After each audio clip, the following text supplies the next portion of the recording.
Seems strange, right? A song about someone looking in the rear view, dreaming about the lone sun. I'm not really thinking about the waves, about the next one. Not really about that, you did never like that. And the way you feel to me is all the truth now. I'm not really sure how I love you, and that's why I'm learning so much about love.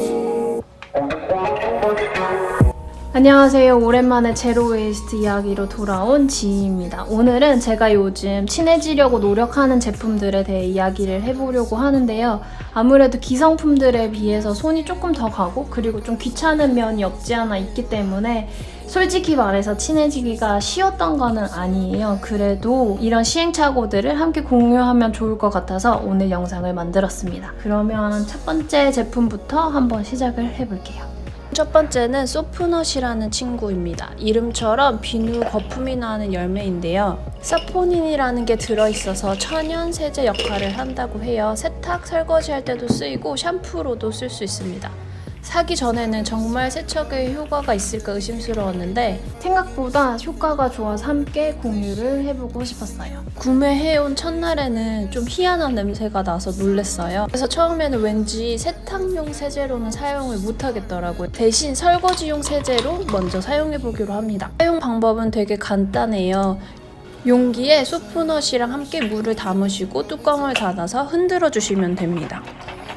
그러면 이렇게 거품이 생긴 게 보이시나요? 이렇게 흔들어 주신 물을 수세미에 묻혀서 설거지를 하시면 됩니다. 처음에는 세정력이 있을까 긴가민가 했는데 여러 종류의 기름기가 생각보다 정말 잘 닦여 나가요. 더 좋은 점은 일반 세제를 사용할 때는 그 인공적인 향이 너무 세서 좀 거북스러웠거든요. 그런데 소프넛 같은 경우는 설거지 할 때 이게 무향에 가까워서 저는 너무너무 좋은 것 같아요. 한번 쓴 뒤에는 이렇게 잘 말려줍니다. 이렇게 말리셔도 되고 아니면 이렇게 통풍이 잘 되는 주머니에 넣어서 말려도 됩니다. 그래서 이렇게 사용을 하다가 용기를 내서 저는 세탁용 세제로도 한번 사용을 해봤습니다. 세탁기에 넣을 때는 면주머니에 담아서 사용을 할게요. 세탁해야 할 울리트들이 좀 몇 개가 있는데 이거에 한번 사용을 할게요. 헹굼 전에 빼셔도 되고 탈수까지 그냥 두셔도 됩니다. 특유의 그 시큼한 냄새가 많이 날까 걱정을 많이 했었어요. 그런데 여러 번 사용하다 보니까 생각보다 냄새가 심하지 않았고 걱정이 만약에 많이 되신다면 섬유 린스를 추가하시거나 에센스 오일을 떨어뜨리는 방법도 있습니다. 요즘에는 소프넛을 직접 넣지 않고 다른 방법을 알아내서 그렇게도 사용을 하고 있습니다. 끓는 물에 소프넛을 넣고 끓여 우려내는 거예요. 저는 1리터에 소프넛 7개 정도 를 넣습니다. 물과 소프넛 양으로 기호에 맞게 농도를 조절해 주시면 됩니다. 밤사이 뜨거운 물에 넣어놓고 저는 아침까지 우려내서 통에 옮겨 담아요. 세탁용으로 쓰실 거라면 이때 에센셜 오일을 한 3-4방울 정도 떨어뜨려 주세요. 저는 냉장고에 두고 보관을 할 거라 라벨링을 꼭 해줍니다. 이렇게 만들어진 소프넛 물 같은 경우는 세탁을 할 때는 한 250ml 컵, 한 컵 정도 넣어요. 많이 사용한 소프넛은 이렇게 껍데기가 얇아지는데요. 저 같은 경우는 말려서 화분에 버립니다. 그러면 흙에 거름이 되어주고 또 흙이랑 섞여서 생분해돼 사라집니다. 뭔가 되게 어렵고 귀찮게만 느껴졌던 게 사실 소프넛이었는데 직접 사용을 해보니까 되게 많이 익숙해져 가고 있고 여유가 되는 한은 최대한 많이 이용을 하면서 일반 세제들을 줄여 나가려고 하고 있습니다. 두 번째는 고체 치약입니다. 사실 큰 기대는 없이 순전히 호기심에 구매를 해본 제품이었는데요. 또 구매를 해서 사용할지는 아직 잘 모르겠지만 장단점을 한번 살펴볼게요. 첫 번째 가장 큰 장점은 무엇보다 플라스틱 용기 쓰레기를 만들어내지 않는다는 점입니다. 그리고 낱개로도 휴대가 가능하다 보니까 여행시나 외출시에 사용하기가 너무너무 좋아요. 처음에 구매를 하려고 검색을 하다 보니까 패키징이 된 제품들밖에 없어서 고민이 좀 많았습니다. 사서 시도를 해볼지 아니면 그냥 다른 방법을 찾아볼지. 플라스틱을 쓰지 않으려고 고체 치약을 구매를 하는 건데 또 다른 패키징이 되어 있다면 이건 제 취지랑 잘 맞지 않기 때문이에요. 그러다가 한 친환경 샵에서 덜어 구매할 수 있는 걸 보고 35알 정도 소량 구매를 해보았습니다. 하나 아쉬운 점이라고 하면 가격이 너무 비싸다는 점이에요. 저는 한 35알 해서 캐나다 달러로 4불 정도 구매를 했던 것 같습니다. 사용법은 꽤 간단해요. 그냥 한 알 집어서 입에 넣고 씹어줍니다.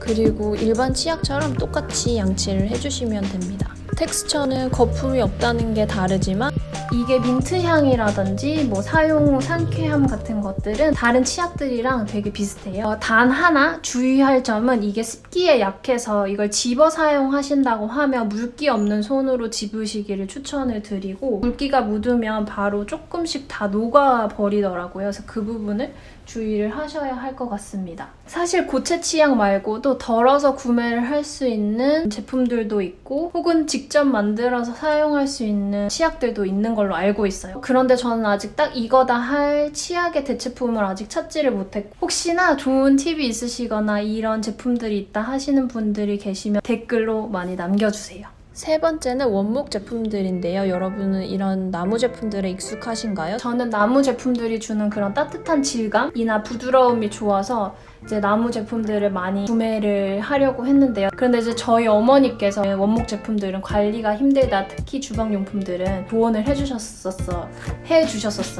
그래서 그 조언을 좀 새겨들었어야 했는데 아니나 다를까 주방이나 욕실 도구의 경우에 마감이 잘 되지 않은 원목 제품들 곰팡이가 쓴다거나 모양이 변형된다는 단점이 있습니다. 이 도마 같은 경우도 저희가 관리를 잘 안 해서 그런지 좀 덜거덕거리고 있어요.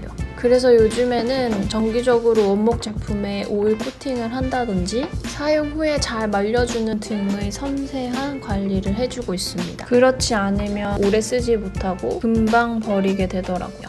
가구들에 있어서는 여전히 원목 제품들을 선호하고 있습니다. 최근에 첩 밸류라는 스타트업 기업을 알게 됐어요. 여기 같은 경우는 버려진 일회용 나무젓가락들을 모아 가구를 만드는 회사입니다.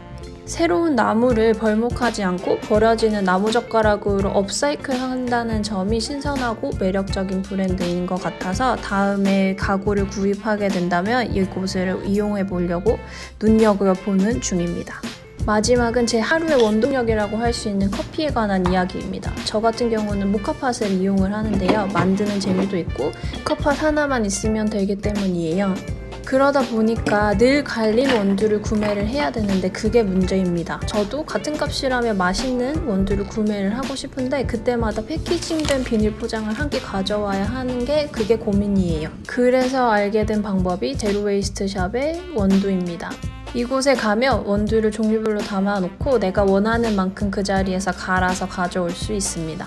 단 구매한 원두가 이게 언제 로스팅이 되었는지 혹은 신선도가 어떻게 되는지를 알기가 조금 어렵다는 단점이 있어요. 그 원두 박스의 회전율이 높은 곳에 가서 구매를 하려고 해요. 커피가 아주 특출나게 마시거나 하지는 않아요. 그래도 저처럼 이렇게 구매하는 손님들이 많은 곳이라 원두가 비교적 신선하더라고요. 그리고 가끔은 제 행복을 위해 패키징이 되어 있더라도 좋아하는 카페에서 파는 맛있는 원두를 구매를 하기도 합니다. 쓰레기를 줄여가면서 이 커피 상황과 같이 무언가 구매를 할 때 고민하게 되는 상황이 조금 생기더라고요. 만약에 뭐 이거 하나 봉지에 담긴 이거 하나를 사면 쓰레기를 내가 하나 만들어내는 건데 내 가치와 맞는 것인지 아니면 내 가치의 우선순위를 무엇부터 두어야 하는가. 그래서 아직도 사실 정확한 해답은 스스로 찾지 못한 것 같아요. 아무래도 같이 생활하는 가족도 있고 그리고 단기간으로 끝날 프로젝트가 아니라 내가 평생 가져가야 하는 숙제 같은 거기 때문에 요즘 조금 생각을 하는 거는 너무 서두르지는 말아야겠다라는 생각은 하고 있습니다. 혹시 저랑 비슷한 고민을 가지고 계신 분도 있으신가요? 재사용 가능한 빨대는 요즘 많이 익숙하시죠? 코에 빨대가 박힌 거북이의 영상과 사진으로 플라스틱이 환경에 미치는 영향에 대해 되돌아보게 되었던 것 같아요. 저는 이 사건이 단순히 빨대나 플라스틱만의 문제라고 말할 수는 없다고 생각을 해요. 우리의 모든 생활들이 지구에 얼만큼 영향을 미치고 있는지를 빨대와 거북이로 돌아볼 수 있는 상징적인 사건이라고 생각을 합니다. 사실 저는 이 사진을 보기 전에도 빨대를 자주 사용하는 편이 아니었어요. 아이스 커피나 탄산 같은 경우도 그냥 벌컥벌컥 마시는 게 편한 스타일이었거든요.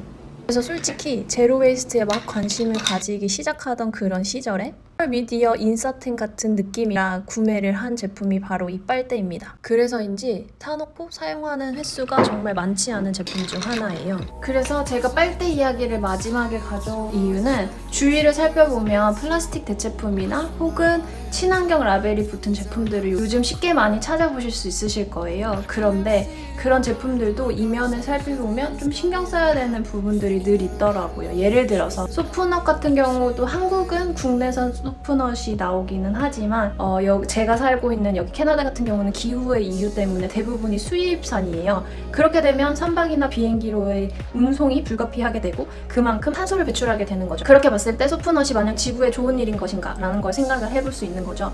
그래서 친환경 라벨이 붙었다고 무조건 좋은 거다라고 생각하시지 마시고 사용 전에 조금 더 많이 정보를 찾아보시기를 추천을 드립니다. 저는 이 빨대를 아무 생각 없이 구매를 했었지만 혹시 친환경 제품들의 구매를 망설이고 계신다면 이게 정말 나한테 필요한 것인가 혹은 나의 생활 패턴과 잘 맞는 것인가를 고려해보시고 고민해보시고 사시기도 추천을 드립니다. 앞으로도 제가 실패한 얘기들, 성공한 얘기들 여러 가지 이야기들을 영상으로 만들어서 올릴 테니까요. 혹시 궁금하신 점, 피드백 주실 점 있으시면 언제든지 댓글로 남겨주시고 그럼 전 다음 이야기로 돌아오겠습니다. Oh my God is always with me and he's got me in line. But thinking that I gotta know the future is the bond that keeps me up late at night.